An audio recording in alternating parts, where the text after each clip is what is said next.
আমরা মুসলমান, আমাদের ধর্ম হচ্ছে ইসলাম। অতি দুঃখের সাথে আমাকে বলে যেতে হচ্ছে, আজকে আমাদের সমাজে, আমাদের বাড়িতে যে মেয়েরা রয়েছে, যে নারী রয়েছে, আমরা তাকে সে অধিকার দিতে পারিনি নারীদেরকে ইসলাম যা অধিকার দিয়েছে। বাবা হিসাবে একজন মেয়েকে সে অধিকার দিতে পারিনি, একজন মেয়ে যে অধিকার পাওয়ার প্রাপ্য, একজন ভাই হিসাবে বোনকে সে অধিকার দিতে পারেনি। যেই বোন অধিকার পাওয়ার প্রাপ্য, একজন স্বামী হিসাবে নিজের স্ত্রীর সাথে 70 বছর ধরে, 80 বছর ধরে সংসার করলাম, কিন্তু দুঃখের সাথে বলতে হচ্ছে স্ত্রীকে সেই মর্যাদা দিতে পারলাম না যেই মর্যাদা ইসলাম স্ত্রীকে দিয়েছে।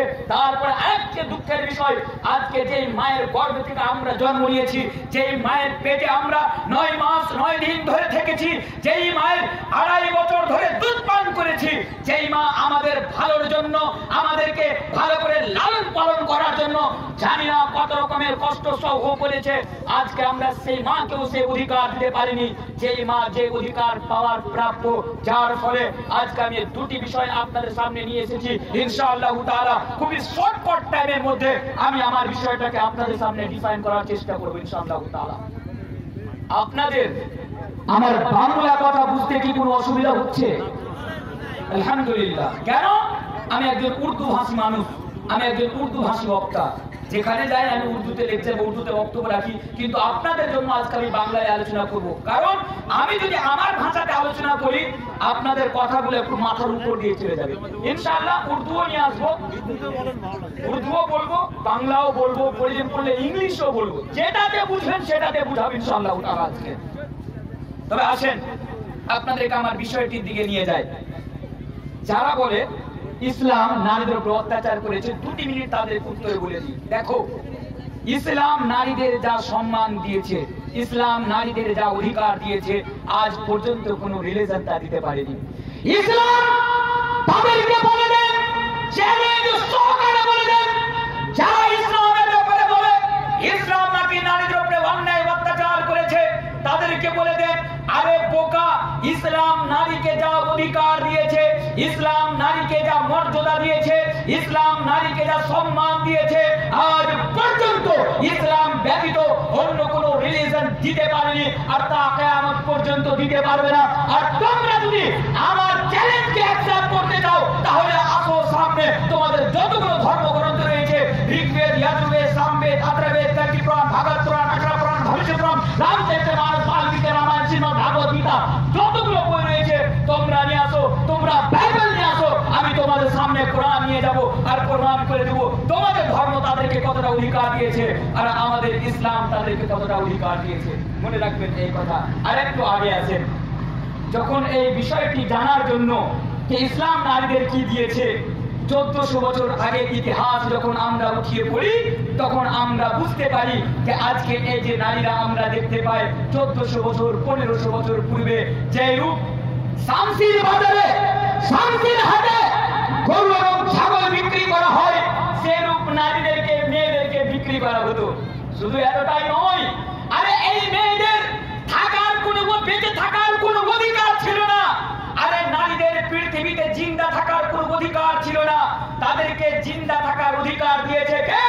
তাদেরকে জিন্দা থাকার পৃথিবীতে অধিকার দিয়েছে শুধু ইসলাম, শুধু ইসলাম, শুধু ইসলাম। আজকে আমাদের নাম নিয়ে বলে যাচ্ছি না, কারণ হতে পারে আপনারা একটু প্রবলেম ফেস করবেন, তাহলে আমি একটু ইশারাতে কথা বলে যাই, কারণ বাস্তব নিয়ে একটু কিছু বলতে হবে বিষয়টিকে সামনে রেখে। আমাদের দেশের প্রধানমন্ত্রীর নাম কি না জানেন তো? নরেন্দ্র মোদী। আমি আগে চাচা বলে রাখি, দাড়ি পেকে গেছে। তো এই চাচা, এর সরকার 2014 পরে নারা লাগিয়েছিল, বেটি বাঁচাও বেটি পढ़ाओ। ये नारा हमारे देश के प्रधानमंत्री की पार्टी बीजेपी पार्टी आने के बाद उनकी तरफ से ये नारा लगाया गया कि बेटी बचाओ बेटी पढ़ाओ। কিছুদিন পূর্বে তো সাহেব চাচা আমার ভুল করে এটাও বলে দিয়েছেন, বেটি বাঁচাও বেটি পটাও, মানে বেটিকে লাইন মারো। আমি বলছি না, কোন রেকর্ড, আমি অন ক্যামেরা বলে যাচ্ছি, উনি বলেছেন, উনার মুখে এই কথা বেরিয়েছে। তাহলে এই কথাটা আমি কেন বললাম? এই বোকারা যারা একে মানে, এরা বলছে যে আমরাই তো নারীকে অধিকার দিয়েছি, আমরাই তো বলেছি বেটি বাঁচাও বেটি পড়াও, আজ পর্যন্ত কোনো পার্টিতে নারা লাগায়নি। আরে শুনো, আরে तुमने तो 2014 के बाद नारा लगाया, इस्लाम ने 1400 साल पहले नारा लगाया। ऐ लोगों, ऐ इस्लाम के ऊपर इतराज करने वालों, ऐ लोगों, इस्लाम के ऊपर सवाल खड़ा करते हो, इस्लाम ने और तुम पर जुल्म किया है, इस्लाम ने और तुम पर अन्याय किया है, इस्लाम ने और तुम पर अत्याचार किया है। ऐ लोगों सुनो, इस्लाम ने और तुम पर जुल्म नहीं किया, बल्कि इस्लाम ने तो अपनी एक बेटी को जिंदा रहने का हक और अधिकार दिया। ये देखो कि 1400 साल पहले जब किसी बात के घर में कुरान कहता है वइदा बुशरादुहुम बिल उनसा कुल्ला वजहुहु मुसवद्दन व हुवा कदीम यतवारा मिनल कौम मिन सूइ मा बुशरा बिही अयुमसिकुहु अला हुनिन अम यदुसुहु फी तुराब। क्या लोगों, आज से 1400 साल पहले जब किसी बाप के घर में बेटी पैदा होती थी, बच्ची पैदा होती थी, लड़की पैदा होती थी, डॉटर पैदा होती थी, कन्या पैदा होती थी, तो बाप का चेहरा गुस्सा से काला हो जाया करता था। एक बाप पशु पेश में पड़ जाया करता था। हाय अल्लाह, ये क्या मुसीबत मेरे घर में आ गई, हाय अल्लाह मेरे घर में बेटी पैदा हो गई, मेरे घर में बच्ची पैदा हो गई। फिर वो क्या करता, अपने ही हाथों से अपनी ही बेटी को जिंदा जमीन के अंदर गाड़ देता था। ইসলাম আসার পূর্বে যখন কোন বাড়িতে কন্যা সন্তান জন্ম নিত, তখন তার বাবা নিজের হাতে তার মেয়েকে গর্ত করে মাটির ভিতরে পুঁতে দিত, নিজের হাতে মাটির ভিতরে গর্ত করে পুঁতে দিত। ইমাম বাগাবী রাহিমাহুল্লাহ তাআলা এই আয়াতটিকে সামনে রেখে বলেছেন কিভাবে একজন বাবা তার মেয়েকে মাটিতে পুঁততো। আমি বলবো না, কারণ অনেকগুলো এখন পয়েন্ট বাকি রয়েছে। জাস্ট এটা মনে রাখে, ইসলাম আসার পূর্বে তারা নিজের হাতে তার মেয়েকে মাটিতে গেড়ে দিত। इस्लाम आया, इस्लाम आने के बाद नारा लगाया। सुनो, इस्लाम के ऊपर इतराज करने वालों सुनो, तुमने तो 2014 के बाद ये नारा लगाया, इस्लाम ने तो 1400 साल पहले ये नारा लगाया।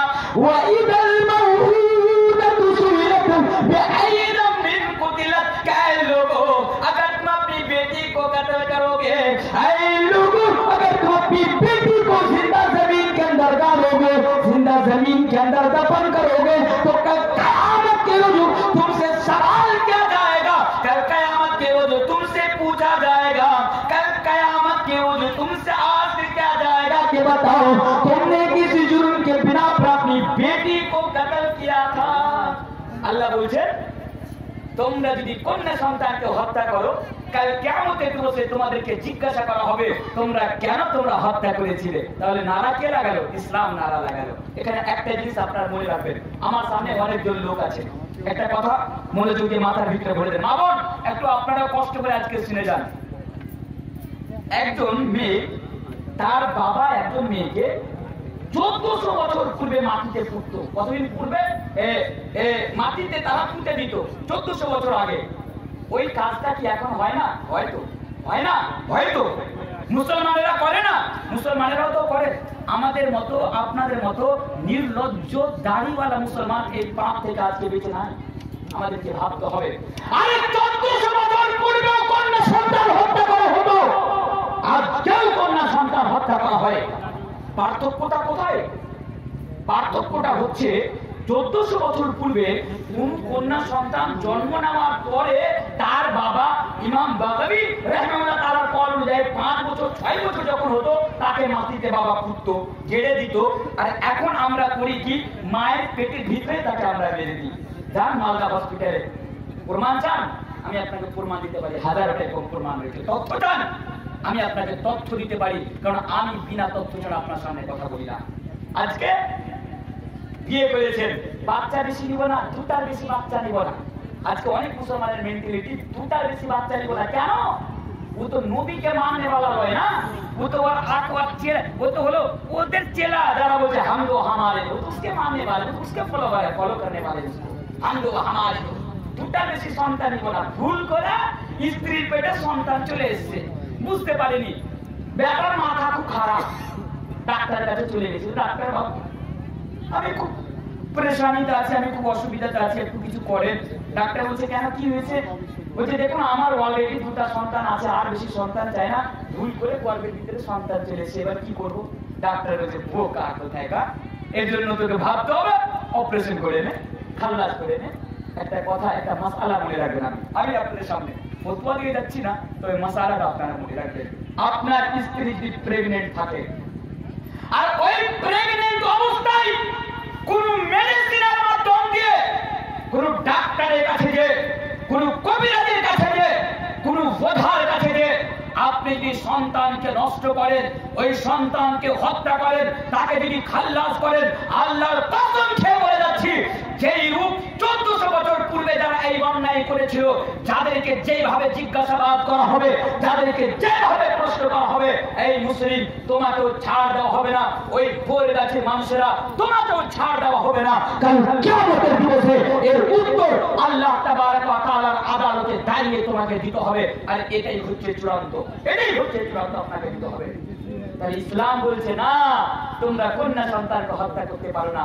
এবার আরেকটু আগে আছেন, 3টি পয়েন্ট জাস্ট আমি আপনাদের সামনে এবার রাখি, যাতে আপনাদের বুঝতে সুবিধা হয়। মেয়ে, বউ, মা।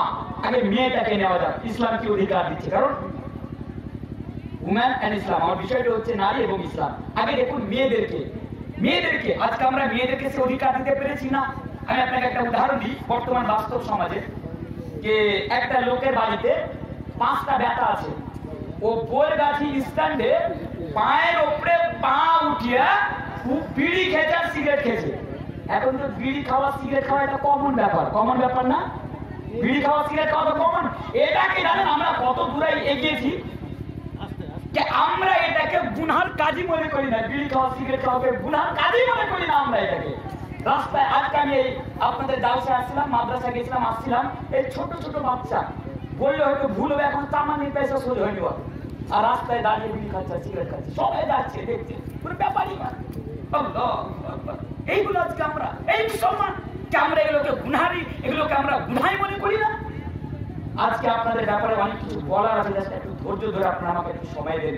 একটা উদাহরণ মনে পড়ে গেল, একটা যুবক এসে আমাকে বলছে, বিড়িখোর যুবক, বলছে মোল্লা সাহেব একটা প্রশ্ন করতে চাই। আচ্ছা প্রশ্নটা কর, কি প্রশ্ন? বলছে ভাত খাওয়ার দোয়া আছে? বলছে আছে। বলছে দুধ খাওয়ার দোয়া আছে? বলছে আছে। বলছে সব খাওয়ার দোয়া আছে? কেমন কেমন ভাবে আমাকে ফাঁসাচ্ছে? বলছে সব খাওয়ার দোয়া আছে? বলছে হ্যাঁ রে, সব করার দোয়া আছে। বলছে বিড়ি খাওয়ার দোয়া আছে? আরে বিড়ি খাওয়াটা তো ইসলামে হারাম রে, বিড়ি খাওয়ার কি কোনো দোয়া হয়? বলছে মোল্লা তো আপনি বেশি পড়াশোনা করেননি, বিড়ি খাওয়ারও দোয়া আছে। বোকা কোথায়, তার বিড়ি খাওয়ার দোয়া আছে? বল দেখি বিড়ি খাওয়ার দোয়া কি? আজ পর্যন্ত তো বিড়ি খাওয়া তো হারাম রে, দোয়া কোথা থেকে আসলো? বলছে না আছে। বল বিড়ি খাওয়ার দোয়া কি? বলছে বিড়ি খেতে বসিবে, এই দোয়া পড়িবে। বলছে কি দোয়া? বলছে আল্লাহুম্মা বারিক লানা ফিমা বিড়ি তানা। যেটা বিড়ি খাওয়ার দোয়া বানিয়ে নিয়েছে আজকে যুবকের, মানে গুনার উপরে গুনাহ। ইসলাম কি রে আর কি? আল্লাহ এই ধরনের যুবককে আল্লাহ তুমি হিদায়াত দাও, আল্লাহ তুমি এদেরকে হিদায়াত দাও। তো যেটা বলছিলাম, একটু এদিকে আসেন। হ্যাঁ, চায়ের দোকানে বসে পায়ের উপরে পা উঠিয়ে ওর বাড়িতে 5টা ছেলে বিড়ি খাচ্ছে আর চা খাচ্ছে। একটা হাজি সাহেব, বোরগাছি মাদ্রাসার হাজি সাহেব, গ্রামের হাজি সাহেব জিজ্ঞাসা হচ্ছে, হাজি ভাই তোমার এত অ্যাটিটিউড কিসে? তুমি চায়ের দোকানে বসে একদম বিড়ি খাচ্ছ আর পায়ের উপরে পা উঠিয়ে তুমি চা খাচ্ছ? বলছে হাজি সাহেব আপনি জানেন না আমার 5টা বেটা।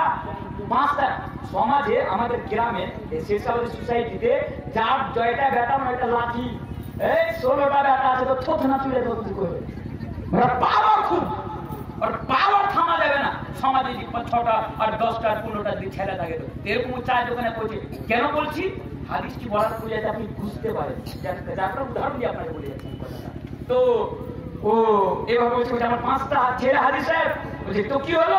বলছে দেখেন, একটা ছেলে সৌদি আরবে থাকে, একটা ছেলে দুবাইয়ে থাকে, একটা ছেলে আমেরিকাতে থাকে, একটা ছেলে কাতারে থাকে, আর একটা ছেলে এই বাড়িতে থাকে হাই স্কুলের মাস্টার। এই 5টা ছেলে 5 দিকে থাকে, আর শুধু মাসে মাসে বাড়িতে টাকাই টাকা, টাকাই টাকা, টাকাই টাকা। হাজি সাহেব আমার তো কোনো টেনশনই নাই, হাজি সাহেব আমার কোনো টেনশনই নাই। যার কারণে এরকম ওর পাশে আর একটা লোক বসে আছে, আর মাথাটাও কথাটা শুনে নিচে করে নিয়েছে, নিচে করে নিয়েছে মাথাটা। হাজি সাহেব ওকে জিজ্ঞাসা করছে, তোমার মাথাটা নিচে কেন? সময় চায়ের দোকানে বসে উত্তরে বলছে, হাদিসের কি বলবো, আমার কপালটা ফুটা হয়ে গেছে। বলছে কপাল ফুটা হয়ে গেছে মানে, বলছে বাড়িতে খালি মেয়ে আর মেয়ে, মেয়ে আর মেয়ে, মেয়ে আর মেয়ে, মেয়ে আর মেয়ে। হাদিসের ছেলার মুখখান দেখতে পেলেন না, হাদিসে খুব আফসোস থেকে গেল। মানে বেটি তো ওনার মনটাই ভালো নাই, মানে বেটি যদি হয়ে যায় এর থেকে আর খারাপ জিনিস কিছু হতে পারে না। আসেন, ইসলাম আপনার মেয়েকে আপনার বাড়িতে যদি 14 ঘন্টা বেটা থাকে, আর ইসলাম আপনার বেটার ব্যাপারে যে ফজিলত বর্ণনা না করছে, আর যে বেটিকে নিয়ে আপনার মাথা আজকে সমাজে নিচু হয়ে আছে, আর যে বেটিকে নিয়ে আজকে আপনার মন খারাপ হয়ে আছে, আরে হাদিসটি শুনে যান, আপনার মন ভালো হয়ে যাবে। আল্লাহ রাসূল জনাবে মুহাম্মদুর রাসূলুল্লাহ সাল্লাল্লাহু আলাইহি ওয়াসাল্লাম বলেছেন যে হাদিসটি বলতে যাচ্ছি, হাদিসটি হচ্ছে সহিহ মুসলিমের হাদিস। ইমাম মুসলিম রাহমাতুল্লাহ আলাইহি হাদিসটি সহিহ মুসলিমের মধ্যে নিয়ে আসেন। হাদিসটি কি? হাদিসটি এভাবে, ऐ लोगों अगर तुम्हारे घर में बेटी हो तो सुनो, ऐ लोगों अगर तुम्हारे घर में सिर्फ बेटियां हो तो इस हदीस को सुनो। इस्लाम तुम्हें क्या पैगाम दे रहा है और इस्लाम तुम्हारी बेटी की क्या फजीलत को बयान कर रहा है। इस्लाम कहता है, यानी अल्लाह के प्यारे नबी जनाब मुहम्मद रसूलुल्लाह सल्लल्लाहु अलैहि वसल्लम बयान फरमाते हैं, मन आला जारियतैन हत्ता तबलुगा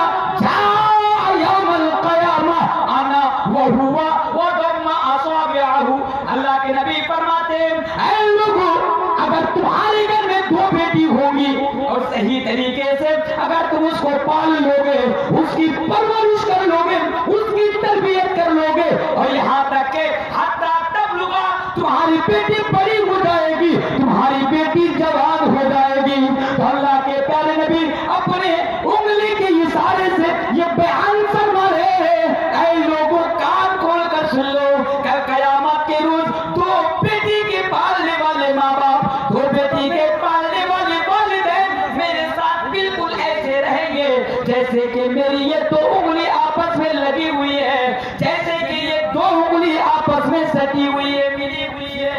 আল্লাহ রাসূল বলেন, তোমার বাড়িতে 2টি যদি বেটি থাকে, দুটি যদি বেটি থাকে, ভালো করে তার লালন পালন করে তাকে বোঝ না মনে করেন, ভারী না মনে করেন, হাত্তা তাবলুগা সে যদি জওয়ান হয়ে যায়, বড় হয়ে যায়, আল্লাহ রাসূল বলেন তুমি কাল কিয়ামতের দিবসে আমার সাথে এইভাবে থাকবে। যেমন ভাবে এই 2টি লোক আপসে লেগে আছে, মিলে আছে, সেটে আছে, তুমি আমার সাথে এইভাবে থাকবে। আল্লাহু আকবার। বেটির ফজিলত বর্ণনা করা হচ্ছে, ইসলাম বেটিকে কি দিচ্ছে।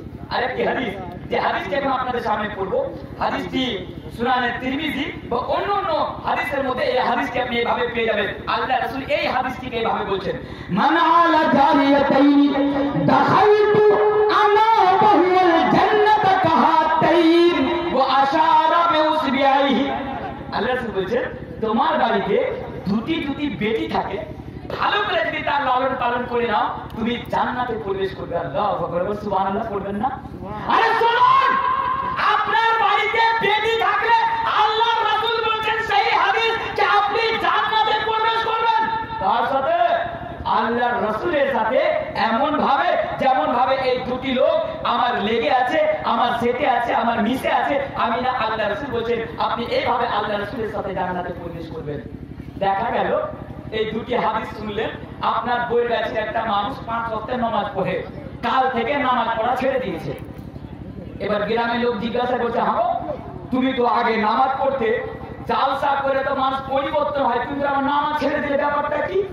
বলছে কেন? লাস্টে মনে হয় আপনি মোল্লা তানভীর আলমের বক্তব্য শুনেননি। বলছে না, শুনেছি তো।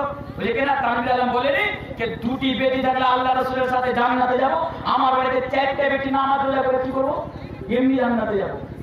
এমনটা তো হবে না। এখানে আপনার বেটির ফজিলত বর্ণনা করা হচ্ছে। 2টি হাদিস, জাস্ট 3টি করে হাদিস বলে যাচ্ছি। 3 নম্বর হাদিসটি দিকে লক্ষ্য রাখেন, কত ইম্পর্টেন্ট হাদিস, কত সুন্দরভাবে আল্লাহ রাসূল আমাদেরকে বুঝিয়ে যাচ্ছেন, কত সুন্দরভাবে আমাদেরকে বেটির ফজিলত বলে দিচ্ছেন। আহা, এই হাদিসটি সহিহ মুসলিমের হাদিস, যে হাদিসটি এখন আমি আপনাদের সামনে বর্ণনা করব। হাদিসটি একটু শুনেন। একদিন আল্লাহ রাসূলের বাড়িতে আল্লাহ রাসূল নাই, কোন উপস্থিত রয়েছেন, হাজির হয়েছেন, বাড়িতে নাই। হযরত আয়েশা রাদিয়াল্লাহু তাআলা আনহা বাড়িতে আছেন। হাদিসটি শুনে যাবেন, বাবা আপনারা লক্ষ্য করে শুনবেন। একটি ভিখারা, যারা ফকিরনি, আমরা ভাষাতে ফকিরনি বলি যাকে, সাধারণ ভাষাতে, 2টি ছোট ছোট বেটিকে নিয়ে আল্লাহ রাসূলের বাড়িতে ভিক্ষা চাইতে চলে এসেছে। আসার পর হযরত আয়েশা রাদিয়াল্লাহু তাআলা আনহাকে বলছেন, এ আয়েশা, আপনার বাড়িতে কি খাবার কিছু আছে? আপনার বাড়িতে খাবার কিছু থাকলে একটু দেন না, একটু না খেয়ে আছি। আমার এই যে দুই মেয়ে আছে, এই মেয়ে দুটিও না খেয়ে আছে। আয়েশা, আপনার বাড়িতে কিছু আছে? আল্লাহু আকবার। হযরত আয়েশা রাদিয়াল্লাহু তাআলা আনহা বলছেন, আমার বাড়িতে তাদেরকে দেওয়ার জন্য, তাদেরকে খাওয়াবার মতো কিছু নাই। আল্লাহু আকবার। হাদিসটি একটু লক্ষ্য করে কি বুঝতে পারলেন? এই জিনিসটা আমরা এখান থেকে বুঝতে পারলাম, আল্লাহ রাসূলের জীবনের দিকে দেখুন, আল্লাহ রাসূলের বাড়ির দিকে একবার তাকিয়ে দেখুন যে আল্লাহ রাসূল, আল্লাহর মাহবুব রাসূল, সাইয়্যিদুল আম্বিয়া, নবীদের সরদার, আমাদের প্রিয় নবী জনাব মুহাম্মদ রাসূলুল্লাহ সাল্লাল্লাহু আলাইহি ওয়াসাল্লাম, কিন্তু ওনার বাড়িতে একটি ভিখারিন মহিলাকে খাওয়ার মতো, তাকে দেওয়ার মতো কিছু নাই। বুঝতে পারলেন? এই টাকা টাকা করনে वाला, আজকে আমরা শুধু টাকা টাকা করে মরি। আমাদের আজ हमारा उठना बैठना सोना जागना आज हर चीज मेरे भाइयों सिर्फ दुनिया को बेहतर बनाने के लिए होती है, दुनिया को बेहतर बनाने के लिए होती है। आज का আমরা টাকা পয়সা জমি জায়গা বাড়ি গাড়ি ছাড়া আজকে আমরা কিছু বুঝি না। আরে মুসলমান, আপনি একবার আল্লাহ রাসূলের জীবনের দিকে একবার আপনারা তাকিয়ে দেখুন, আল্লাহ রাসূলের বাড়ির দিকে একবার তাকিয়ে দেখুন যে আল্লাহ রাসূল এই দুনিয়ার ভালোবাসাকে, এই দুনিয়ার টাকা পয়সা সোনা চাঁদিকে লাঠি মেরে দূরে সরিয়ে দিয়েছেন, আর আল্লাহ রাসূল আখিরাতকে সামনে রেখে জীবন যাপন করেছেন। এখানে একটা হাদিস বলবো, হাদিসটা শুনে যান। এই হাদিস থেকে সামনে রেখে একটা হাদিস বলে যাচ্ছি, যে হাদিসটি আমি আপনাদের সামনে বলবো। এই হাদিসটি কোথায় পাবেন? এই হাদিসটি পাবেন আপনি আবু দাউদ, শুনে যান, আপনার সারা জীবন কাজে লাগবে। হাদিসটি পাবেন আপনি আবু দাউদ কিতাবুল ফিতানের মধ্যে আপনি হাদিসটি পাবেন। হাদিসের রাবী হচ্ছেন হযরত সাওবান রাদিয়াল্লাহু তাআলা আনহু। কত ইম্পর্টেন্ট হাদিস! হাদিসটাকে বলার পূর্বে দুটি লাইন আপনাদেরকে এভাবে বুঝিয়ে দিই। আচ্ছা বলুন, আজকে আমরা প্রত্যেক জায়গাতে লাঠি জুতা খাই কি খাই না? আজকে আমরা প্রত্যেক জায়গাতে লাঠ জুতা খাই কি খাই না? বলুন, খাই তো। আজকে মুসলমান তো সব জায়গায় অপমানিত, মুসলমান আজকে লাঞ্ছিত, লাঞ্ছিত কি লাঞ্ছিত না? আজকে বলা হলো এনআরসি হবে, সব 14 গোষ্ঠীর কাগজ নিয়ে বেরিয়ে গেল ঠিক করার জন্য। বেরিয়েছিলেন, বেরিয়েনি, লাইন লাগিয়েছিলেন না? লাইন কি ভুলে গেছেন? বেরিয়ে পড়েছিলেন, কিন্তু আপনি ভুলে গেছেন এই ধরনের জিনিসগুলো আজকে আমাদের কাছে কেন আসছে? আজকে আমরা এত অপমানিত, লাঞ্ছিত কেন? আজকে আমি এই ভারতবর্ষের কথা বলছি, আজকে আমাদেরকে মব লিঞ্চিং করে মেরে দেওয়া হচ্ছে। আজকে তারা সবাই আজকে আমাদের দুশমন হয়ে গিয়েছে, তারা সবাই এক হয়ে আজকে আমাদের উপরে অন্যায় অত্যাচার করছে। কেন? তার রিজন কি জানেন? হাদিসটি বলে যাচ্ছি, ওই হাদিস থেকে সামনে একটা হাদিসকে আমার মনে পড়লো। হাদিসটি শুনে যান, লম্বা হাদিস। আল্লাহ রাসূল বলছেন, সহি হাদিস, কে ইউশিকুল উমামু আন তাদা আলাইকুম কামা তাদা আল আকালাতু ইলা কাসআতিহা ফাকালা কাইলুন ওয়া মিন কাল্লাতিন নাহনু ইয়াওমাইদিন قال بل انتم يومئذ كثير ولكنكم غثاء كغثاء السيل ولا ينزعن الله من صدور عدوكم المهابة منكم ولا يكذفن الله في قلوبكم الوهن فقال قائل يا رسول الله ما الوهن قال حب الدنيا وكراهية الموت। একটি লম্বা হাদিস যেভাবে ইমাম আবু দাউদ নিয়েছেন আমি আপনার সামনে পড়ে দিলাম। জাস্ট এক লাইনে আমি আপনাকে মেসেজ দিয়ে যাই। আল্লাহ রাসূল 1400 বছর পূর্বে বলে দিয়েছেন, এই ভারতের মুসলমানেরা কান খুলে শুনে রাখো, এই বর্গাছের মুসলমানেরা, মাদার মুসলমানেরা, ওয়েস্ট বেঙ্গলের মুসলমানেরা, তোমরা কান খুলে শুনে রাখো। আল্লাহ রাসূল বলে দিয়েছিলেন একটা এমন সময় আসবে যেই সময় দুশমনেরা তোমাদের উপরে আক্রমণ করবে, দুশমনেরা তোমাদের উপরে টর্চার করবে, দুশমনেরা তোমাদের উপরে অত্যাচার করবে, তোমাদেরকে বাংলাদেশি বলে, তোমাদেরকে পাকিস্তানি বলে, তোমাদেরকে লাভ জিহাদের নামে তোমাদেরকে মব লিঞ্চিং করে তোমাদেরকে মারবে। এক কথায় তোমাদের উপরে মারবে, আর দুশমনের অন্তরে তোমাদের জন্য ভয় টয় বলে কোনো জিনিস থাকবে না। আল্লাহ রাসূলকে জিজ্ঞাসা করা হলো, আল্লাহ রাসূল যেই দিন দুশমনেরা আমাদেরকে উপরে এইভাবে অত্যাচার করবে, আমাদের উপরে টর্চার করবে, এই মুসলমানদের উপরে তারা হাবি হয়ে যাবে, সেই দিন কি মুসলমানদের সংখ্যা কম থাকবে? সেই দিন কি মুসলমানদের তাদাদ কম থাকবে? আল্লাহ রাসূল বলছেন না না না, সেদিন তোমাদের অনেক সংখ্যা থাকবে। তাহলে কারণটা কি? আমরা কেন লাভ খাবো? কারণটা কি? আমরা কেন দুটো খাবো? আমরা তো মুসলমান, আমরা এই সর্বশ্রেষ্ঠ ধর্ম ইসলামকে মানি। ইন্না দীনা ইনদাল্লাহিল ইসলাম, ইসলামকে আমরা ফলো করি, তবে আমরা দুটো কেন খাবো? আমরা লাভ কেন খাবো? আল্লাহ রাসূলকে যখন রিজন বলা হলো, আল্লাহ রাসূল বলেছেন তোমাদের অন্তরে ওহান নামক একটি বিমারি সৃষ্টি হয়ে যাবে, ওহান নামক একটি অসুখ সৃষ্টি হয়ে যাবে।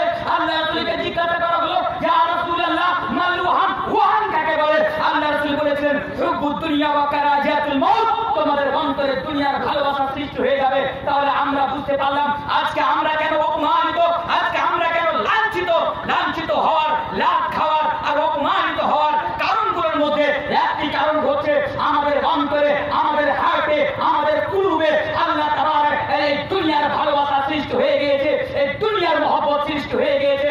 আমরা দুনিয়া ছাড়া আর কিছু বুঝি না, আমরা সবকিছু আজকে দুনিয়ার জন্যই করি। ভাইরা আমার, বন্ধুরা আমার, আল্লাহ রাসূলের দিকে দেখুন যে আল্লাহ রাসূলের বাড়িতে তাদেরকে খাওয়াবার মতো আল্লাহ রাসূলের বাড়িতে কোনো জিনিস নাই। হাদিসটি শর্টকাটে আমি আপনাদের সামনে বলি। তারপরে ওই মহিলা হযরত আয়েশা রাদিয়াল্লাহু তাআলা আনহা তিনটি খেজুর, বাড়ির মধ্যে শুধু তিনটি খেজুর ছিল, ওই তিনটি খেজুরকে বের করে নিয়ে আসলেন।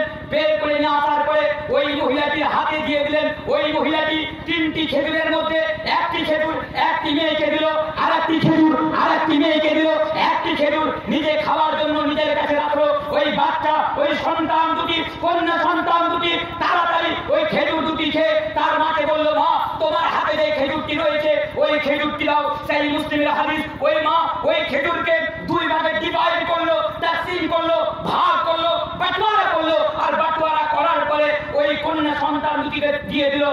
সেখান থেকে চলে গেল। আল্লাহ রাসূল বাড়িতে আসলেন। আল্লাহ রাসূল আসার পরে হযরত আয়েশা রাদিয়াল্লাহু তাআলা আনহা ওই পুরো দৃশ্যটা আল্লাহ রাসূলের সামনে বর্ণনা করে দিলেন। হে আল্লাহর রাসূল, আজকে আমার বাড়িতে আমার চোখের সামনে আমি এরকম দৃশ্য দেখলাম। যখন হযরত আয়েশা রাদিয়াল্লাহু তাআলা আনহা ওই দৃশ্য আল্লাহ রাসূলের সামনে বললেন, আল্লাহ রাসূল তখন বললেন, হে আয়েশা তুমি মনে রাখো, হে আয়েশা তুমি মনে রাখো। শুধু আল্লাহ রাসূল আয়েশাকে নয়, ওই আয়েশার মাধ্যম দিয়ে এই মাওলানা তানভীর আলমকে, আপনাদেরকে, এই ওয়েস্ট বেঙ্গলের মুসলমানদেরকে, সারা বিশ্বের মুসলমানদেরকে এই মেসেজ দিলেন, এই পেগাম দিলেন, এই তালিম দিলেন, এই শিক্ষা দিলেন। আর আল্লাহ রাসূল বলে দিলেন, হে আয়েশা ইয়াদ রাখো, এই